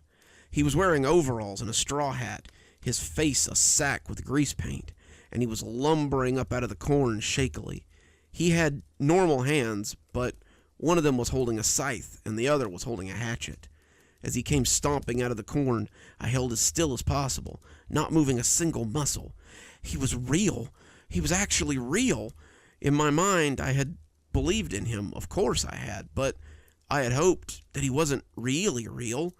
It's It's hard to explain, but some rational part of my mind knew that it was all just a goof my brother had come up with to scare me. Now I was forced to cower as we watched this terror hunt through the field for us. He moved like a wraith, silent and sure, except for the crunch of old corn husks. He smacked at the stalks with his scythe sometimes, and I had to stop my teeth from chattering as he turned to finally look at my hiding place. Until then, he had lumbered around like one of those adults that's only pretending to look for you. I felt like he knew where we were. He was choosing not to find us, and now the game was up. I moved my eyes around, not daring to turn my head, but I couldn't see my brother or his friends anywhere. Had they made a break for it? This was their idea, after all. Why would they run? Had the corn man gotten them? No, I would have heard that. They had abandoned me. Daryl had finally gotten tired of having me around and decided to have the corn man do his dirty work for him. Mom and the police would search for me, but they'd never find my body. I would water the corn forever. As my eyes rolled around looking for them, the sack head turned towards me, and the creature started stalking in my direction. I was speechless, utterly terrified, and as I stood like a statue, I felt a warm stream of urine run down my leg as the cloth hood came within inches of my face. I could hear his raspy breath beneath it, smell the air as he stared down, and I found myself wishing he would just get it over with already. We stared at each other for a count of 20 before the corn man blew out a raspberry of barely contained laughter and let his weapons drop to the ground. "Are you kidding me? Daryl, your brother pissed his pants!" All three of them came out of the tall cornfield then, laughing like donkeys. The mask came off to reveal Mark's stupid, sweaty face as he guffawed at me.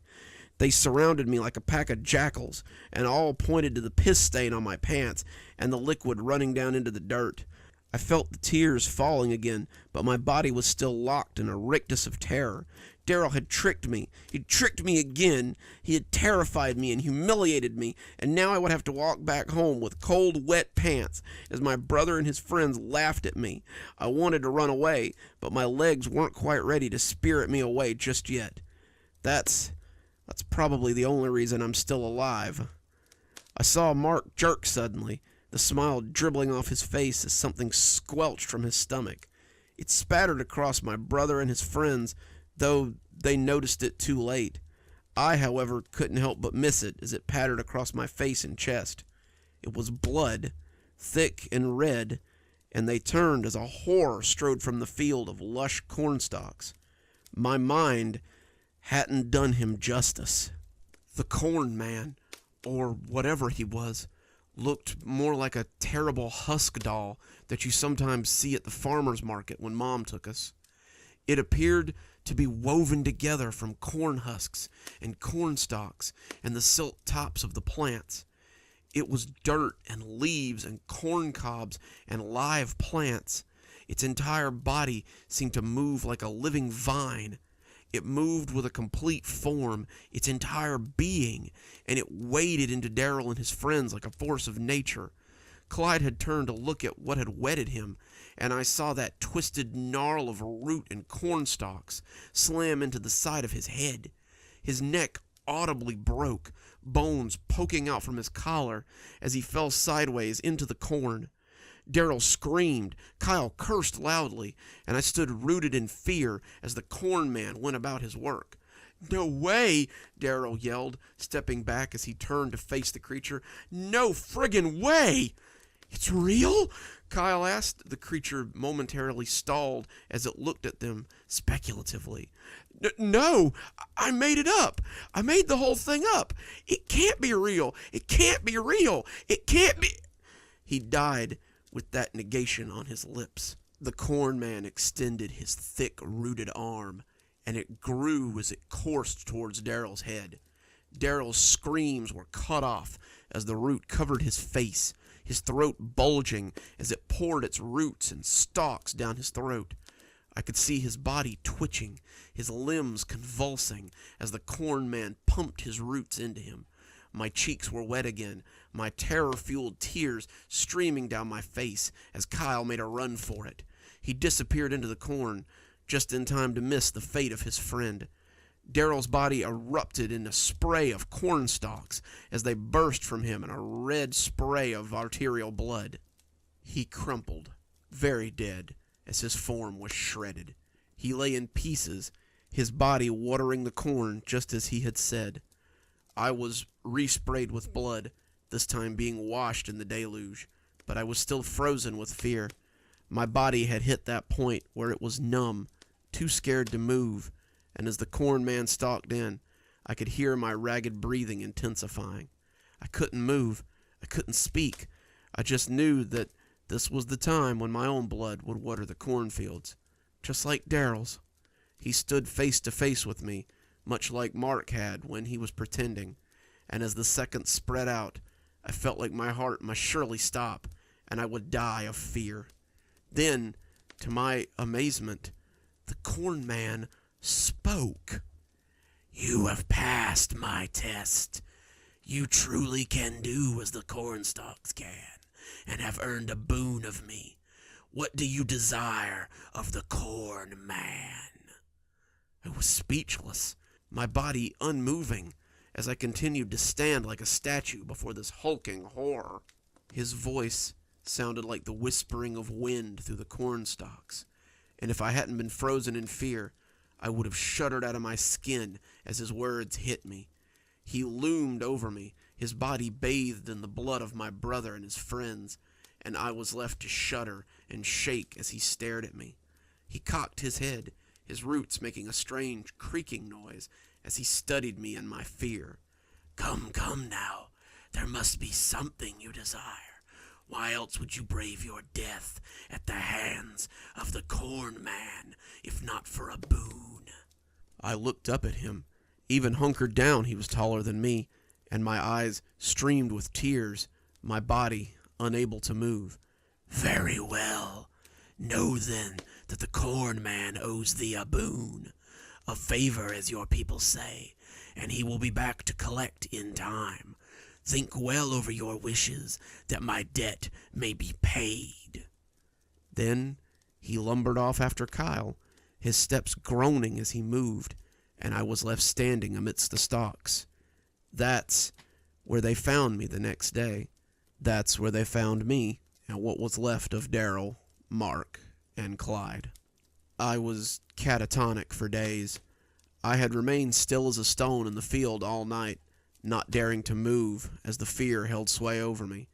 Even when they called out to me, I couldn't answer them. My legs ached, my body cried out for rest, but my legs refused to unlock. My mother's arms were warm as they wrapped around me.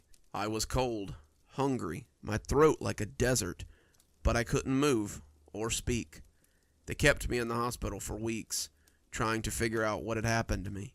The police questioned me ceaselessly, being covered in my brother's blood like I was, but my mother ended every interview by telling them that it was pointless to question me.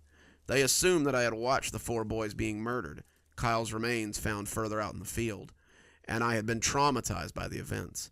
I stayed like that for almost 3 weeks, before waking up one day to find my arms and legs were ready to obey me again. The police came back to question me, but I told them that I had blacked the whole thing out, not wanting to ever speak of the horrible things that had happened in that field. I only tell you here, a decade later, to come to terms with what happened to me and try to put it behind me. That, and see if anyone else knows of the corn man and his ways. You see, he's come back over the years to collect on his favor. I still live with my mother, my body locking up sometimes when the fear takes over. Once a year, on the anniversary of my brother's death, he comes to ask if I'm ready to take his boon. Sometimes he appears in my room at night, sometimes outside my window, but he always speaks in that strange voice and asks if I'm ready to accept my favor. Every time I remain still, my body seizing up and my jaw locking, and every time he goes away. I've gotten better at getting myself under control again. Last time I was only frozen for an hour, but I've had to go back to the hospital over the years when the catatonia reemerges. One day, I will be able to ask for something, so I never have to see him again. Until then, I suppose I'll be haunted by the visage of the corn man. one more story for you, and I really think I've saved the best for last. It's a story about a younger sister with a strange friend and a stranger older brother. So, let's learn a little more about Mr. Gozos Game. When I was a little girl, I had a strange friend that I believed I had made up until about an hour ago. My father and mother were out of the house a lot when I was a kid. It never really occurred to me that we were poor, but looking back, I realized that we must have been. Mom worked 2 jobs, serving in a restaurant and driving a bus for the school. Dad worked in a fish market during the day, so he could attend school in the evenings. Both of them would come home every night, very late, and most of the time I was already in bed. They'd just flop down for a few hours before they had to get up and do it again. They were never cruel to us. They just didn't have time for my older brother and I. Mom and Dad got together in high school, and Mom's senior year photos show a swell of her belly as she carried my brother. They were parents before they were really more than kids themselves, and with no real skills, they had to take whatever jobs they could to keep food on the table. For the first 10 years of my life, there wasn't really a lot of happiness.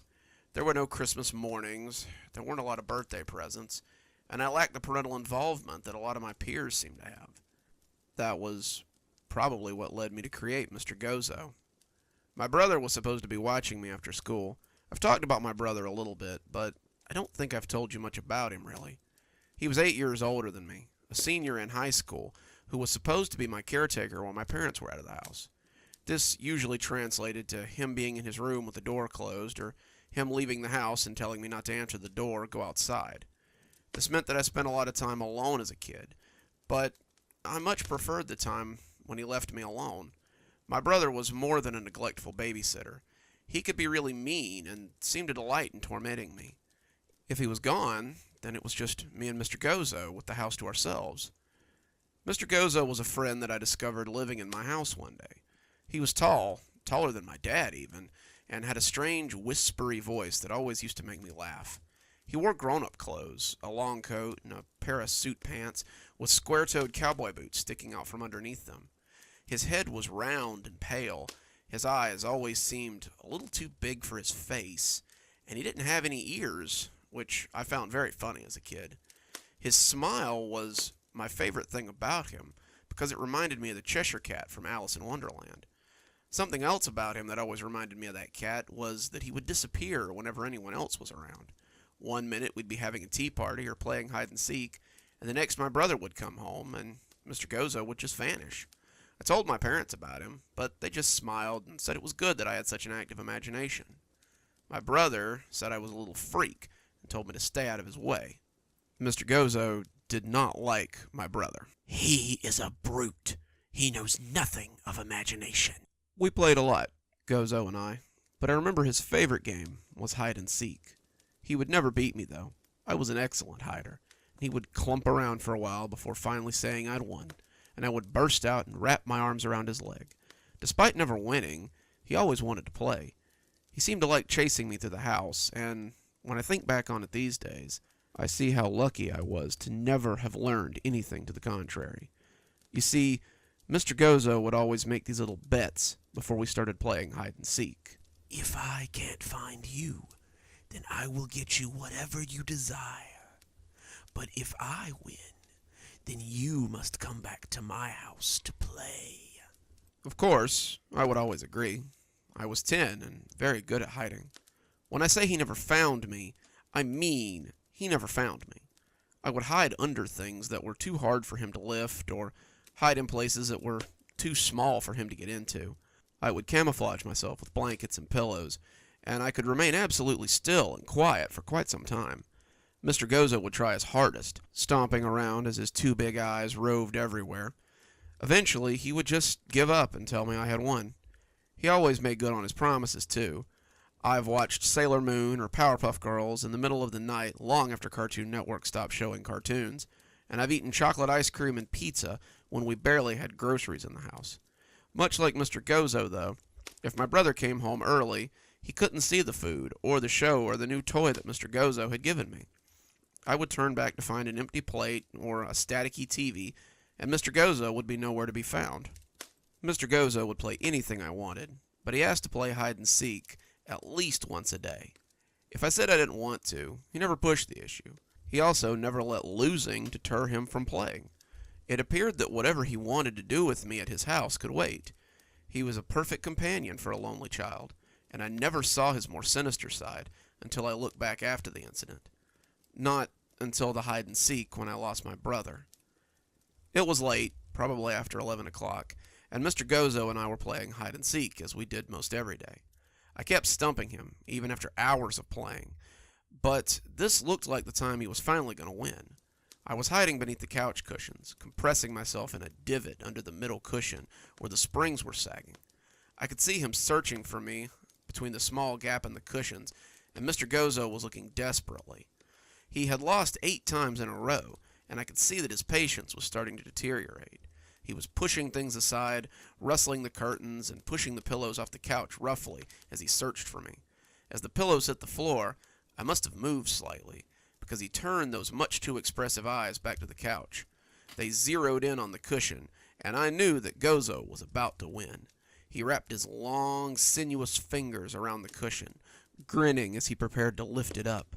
I tried to stifle a laugh as I prepared to be found. Just then, keys rattled in the door, and I saw Mr. Gozo turn his head to look. I looked too, and when I turned back, he was gone. My brother walked into the living room, and as I climbed out from under the couch, I could smell him before I saw him. He'd come home like this a few times, smelling sour and like the chemicals Mom kept under the sink, and he sighed in disgust as he looked at the house. I hadn't expected him to be back so soon, and Mr. Gozo had been a little rough in his searching the last few times.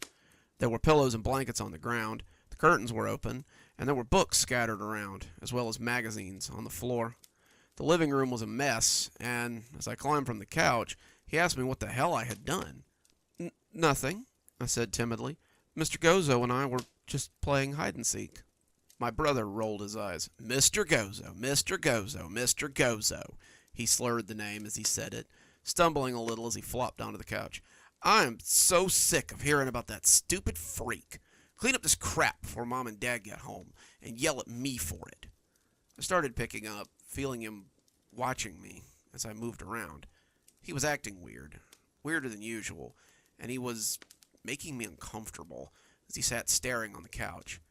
I cleaned up the books, the magazines, put the blankets back on the quilt rack, and closed the curtains. As I went to put the pillows on the couch, I looked into his eyes and saw something I hadn't seen there before. It wasn't love. I knew what that looked like, but it was different from anything else I'd ever seen. I didn't like it, and when he caught my wrist and pulled me towards him, I squirmed and tried to get away. Let go. You're hurting me, I said, trying to keep the whine out of my voice. If I whined, it would only egg him on. Don't be such a... He burped, and I could smell the pungent brew. Such a party pooper. Come on and sit with your big brother. I struggled, pulling against him as he tried to pull me onto his lap. He was acting really weird, and my brain screamed at me that I did not want him to get his hands on me. I looked around, looking for Mr. Gozo for help, and saw him peeking from the hallway. His expressive face told me that he wanted to help, but he didn't know how. There seemed to be a sort of duality about him, a want to help his friends, but a knowledge that such a thing would be unwise. My brother swore at me, yanking on my arm and telling me to stop being such a cold bitch. Just like that bitch at the party, he mumbled, yanking hard and almost pulling me off my feet. Suddenly, though, I knew how I could get him to stop. There was a way that Gozo could help me. I can't play right now, big brother. I'm playing with Mr. Gozo. He'll get mad if we don't finish the game. I saw him sneer, but I also saw something else there. My brother pretended he wasn't a little weirded out by Mr. Gozo, but I could tell that the idea of an invisible friend kind of freaked him out. He had seen the pictures I drew of him, and I couldn't help but notice the shudder they elicited in him sometimes. When he was wobbly, like he was tonight, he was especially nervous about Mr. Gozo, and I decided to take advantage of that to get away. You played with him long enough, he said, his grip tightening. Why don't you come play in my room? I've got some new games I want to show you. I shook my head. Mr. Gozo will get mad. I have to finish my game. I turned back to the hallway and saw him shaking his head, begging me not to go on, but I pressed my luck. But if you play with us and finish the game, then I'd be done and we could play, I guess. I tried to stay calm, but his touch was making me nervous, his sweaty hands making my skin crawl. My brother looked thoughtful for a moment and let my arm slip out of his hand. Okay, one more game with Mr. Gozo, and then it's our turn to play, right? His smile made me want to run out into the night and never come back. Right. You hide, and I'll hide, while Mr. Gozo counts. Go hide so he doesn't find you. My brother got up, wobbling a little, and went down the hall. I turned to go hide too, and that's when I heard Mr. Gozo's voice. Please don't do this. You could just come with me. He can't hurt you where we're going. I turned around and saw Mr. Gozo towering over me, his eyes looking sorrowful as his mouth held in a frown. Count to 100, Mr. Gozo. If you find me first, I'll go with you, but if you find him first, he has to go with you. We looked at each other for a count of 10 before he put his hands over his eyes, and I ran off to hide. I went in the kitchen, having a perfect place in mind, as I heard Mr. Gozo's count reach 15. I opened the cabinet beneath the sink and squeezed in, not sure if I would still fit. I had found this spot a while ago, seeing the small space beside it once you were under the sink, and marked it for future use. I knew it would be too small for Mr. Gozo, or my brother, to squeeze into, and they would have a hard time seeing me in the little space between the drawers and the wall. I squeezed in there, pulling the drawers back in as I inadvertently nudged them, and pressed myself as flat as I could against the wall. Even if my brother got bored and came to find me, he'd never find me here. I breathed very shallowly and stifled my gasp as I heard Gozo's count reach 100. Then, the game began. It started out normally, Gozo seeking and me hiding. He checked beneath things, he checked under things, but the gravity of the game began to shift very quickly. Gone was the playful talk as he tried to find me. Gone was the playful way he looked. Now he was shoving things over, pushing them around, and it sounded like he was tearing the house apart. He moved into the kitchen, glasses breaking and things on the counter being pushed onto the floor. This wasn't like him. Why was he acting like this? I shivered in my hiding place, waiting to be found or for him to move on. I heard the table flip over, the face of the microwave shatter as it hit the ground, and the floor groan as the refrigerator was pushed over, its guts spilling everywhere. Mr. Gozo called my name, his normally happy voice cracking with sorrow and anger. I wanted to go to him then, wanted to wrap my arms around him and comfort my old friend, but I didn't dare leave my cubby. I would stay hidden all night if I needed to. A part of me now feared Gozo as much as I feared my brother. Come out! Come out! It's not too late. You can still... What in the hell is going on in here? I heard my brother yelling, could almost picture him in the doorway to the kitchen, and I eased out of the cubby and moved a shaky hand towards the door of the cabinet. I heard Gozo's heavy boots as he stepped towards him, my brother asking who he was and what the hell he was doing in our house. He was slurring and shouting. Mr. Gozo was silent as the grave as he walked towards him. I pushed the corner of the cabinet open, just a little bit, and looked out of the crack, seeing the two long legs as they walked towards my suddenly scared brother. I was looking between his ankles as he walked. He had been so close to my hiding place that he might have heard the silverware shivering in the drawers if I had started shaking any harder. My name is Mr. Gozo, and I believe that you have been found. My brother screamed as Mr. Gozo blocked him from sight, and I pulled myself back into the cubby and sat shuddering as he went right on yelling in terror.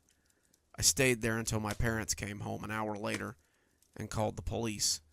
They had many questions, the police and my parents. I told them that I'd been playing with Mr. Gozo when my brother had come home. He was acting weird, so I said he should play hide and seek with us, so I could hide from him. He was trying to get me to do things that made me feel weird, so I hid, and then Mr. Gozo had wrecked the house looking for him. When my brother came to see what all the noise was about, Mr. Gozo had taken him away, and I had hidden in my spot while he screamed. The police officer didn't understand what I was talking about with all the Mr. Gozo stuff, But when he asked my parents if they had a son, they just shook their head. No, she's always been an only child. I could have sworn we called a sitter for her since we knew we wouldn't be home till late. Didn't you hire a sitter? Dad asked Mom. Mom just shook her head. I thought you had.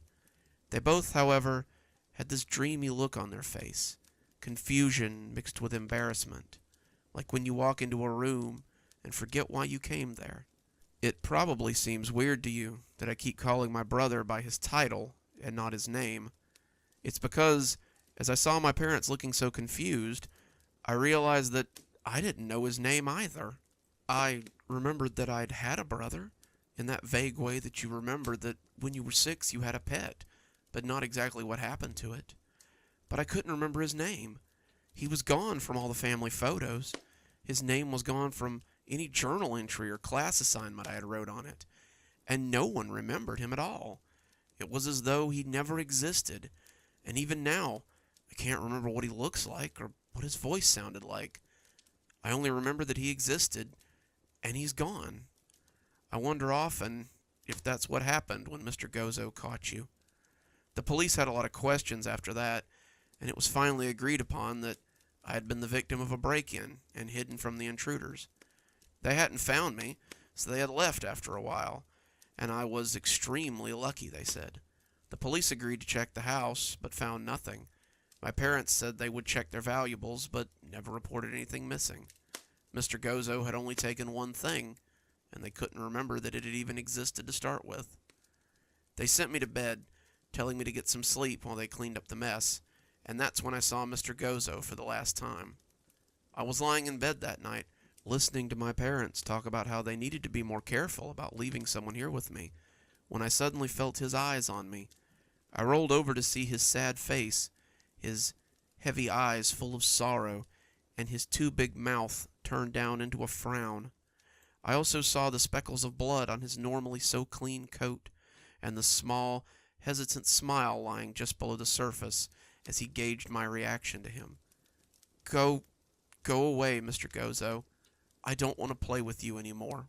I made him go away. I made him stop hurting you. I showed you what I was so you could be safe, and now you want me gone?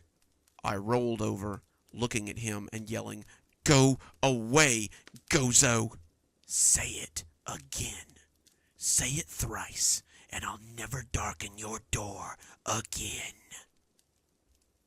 Go away, Gozo, I almost whispered, hearing my parents stop talking downstairs. He evaporated like a fine mist, and I never saw him again. Well, until today. I'm a grown-up now, married with a girl of my own, and I haven't thought about Mr. Gozo until just a few hours ago. I was putting away laundry when I found my 4-year-old hiding in the towel closet. Emily apparently got her father's hiding jeans, because a blind man could have found her hiding under that pile of towels. She squealed as I found her, but then looked grumpy and told me to close the door before he found her. Who? I asked, smiling at her as I lifted her into my arms. Mr. Gozo, Emily said, and my blood ran cold. She took me to her room when I asked who that was and showed me pictures. He wears the same long coat, the same straight black pants. She even drew the square-toed boots that stick out from beneath them. She captured his face in a way that I never could have as a child. His pale oval face, his almost cartoonishly large eyes, his smiling mouth of pointed teeth, and his distinct lack of ears. His head is still shaved, but she's drawn him with a large top hat, an eye floating in its middle. The eye is blue. Were my brother's eyes maybe blue? She's in my room now, with me, whining because she can't finish her game with Mr. Gozo. Sometimes I feel like I can see him out of the corner of my eye as I write this, his wide smile predatory. I don't know what to do. I can see Emily talking to him in the mirror, his two large forms sitting on the bed as he listens to her. Every now and again, though, I see those two big eyes of his glance over at me, knowing me and seeing me for who I am.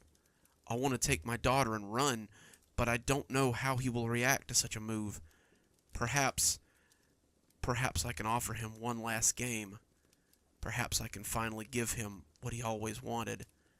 Perhaps I can save my daughter, as my big brother inadvertently saved me all those years ago. I have to try, don't I? Good evening, my little creeperonis. It's me, Dr. Plague. Thank you so much for joining me for tonight's story. It's time once again to thank our patrons. Thanks to Leslie Lou Riddle for being our spooky skeleton tier contributor. Thanks, Leslie. We just couldn't do it without you. If you too would like to be one of our contributors, come on down to Patreon. We've got plenty of tiers. I'm sure there's one that'll suit you. And as always, you can always pick up a book on Amazon. I have 4 now. Might I suggest Stragview Stories? It's a collection of prison short stories that I think are pretty good. Considering that I spent 4 years working in a prison, I've got a lot of technical know-how about how spooky prisons can be. And as always, I hope you'll join us next time for more stories. Dr. Plague, signing off.